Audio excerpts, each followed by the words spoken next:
Well, first of all, last week, I thought that our guys played extremely hard with great effort. We turned the ball over 4 times, missed a lot of tackles defensively, and when you do that, it's going to be very difficult to win a ball game, more or less beat a team as good as Youngstown State. So, we've regrouped well. We've had a really good week of practice. I like our team. We got to clean up some mistakes we made. They all know that. They know the mistakes that we made. It was very obvious. But the experience of having a game under our belt, playing on a stage such as we did in week 0 in Montgomery last week, I think will bode very well for us as we move into the season and especially this week versus Tennessee Tech. What have you seen from the guys as far as confidence, kind of keeping their heads up after a tough opener? Oh, I don't think that's been an issue at all. I think our guys are smart enough to understand that you just 4 turnovers alone going to be very difficult to win the ball game. And I don't believe anybody, including myself and all our coaches, we all felt like that we could have done a lot better, and that most of the issues that we faced Saturday were self-inflicted issues. Not to say that we were good enough to win the game, but it would have been a lot closer there at the end, and anything could have happened. So we understand where we're at. We've had a great week of preparation, and looking forward to suiting it back up again this week. You told us after the game there'd have to be some tough decisions made at the QB spot. What is that kind of evaluation led to? Going into the game, we had let Liam work with all the 1 reps, and Chris had gotten all the 2. This week we split them up.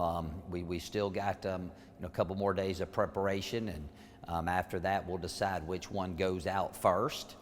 And whoever that is will have the opportunity to stay out there the entire ball game. I'm not going to be a guy that goes out, and I've played 2 QBs before. I have no problem playing 2 quarterbacks, but I'm not one to say, hey, you're going to play this series and you're going to play this series.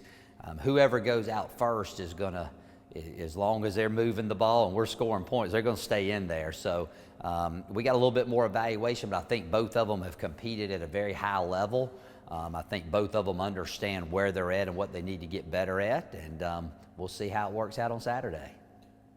You also said that, I guess part of the factor, that led to Liam starting the game was that Liam was better in practice. Have you seen any difference in Chris since? Yeah, I think Chris has gotten better. I really do. At the end of last spring, Chris really came on a lot, but I think he's gotten better. And as a coach, you got to go in there and say, okay, you got a guy that's been a 3-year backup, goes in, he's playing at ESPN against one of the few defenses we play that match up across the board with our wide receivers as well as Youngstown. And they got 2 potential draftees at defensive end. So you're playing a very tough defense. On ESPN, your first start, you have really only 2 bad plays. 2 of the turnovers could have very easily been called pass interference.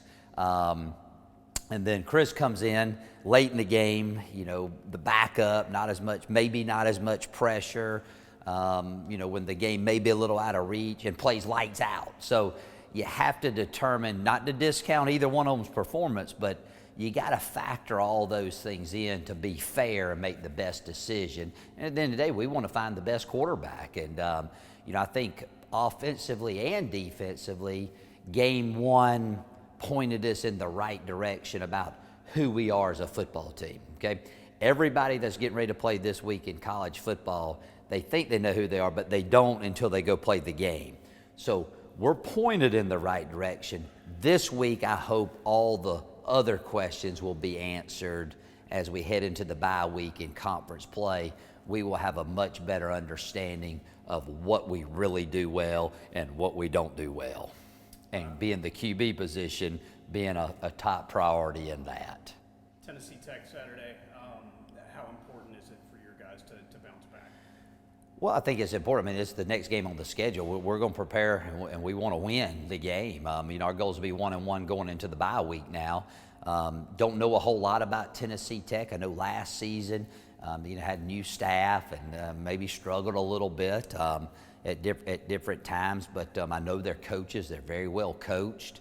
Again, I have no tape on this year's team, so I really don't know what to expect, but I say it each and every week, it's more about our preparation. It's more about us playing to the very best of our ability, because that's all I can really ask of our team.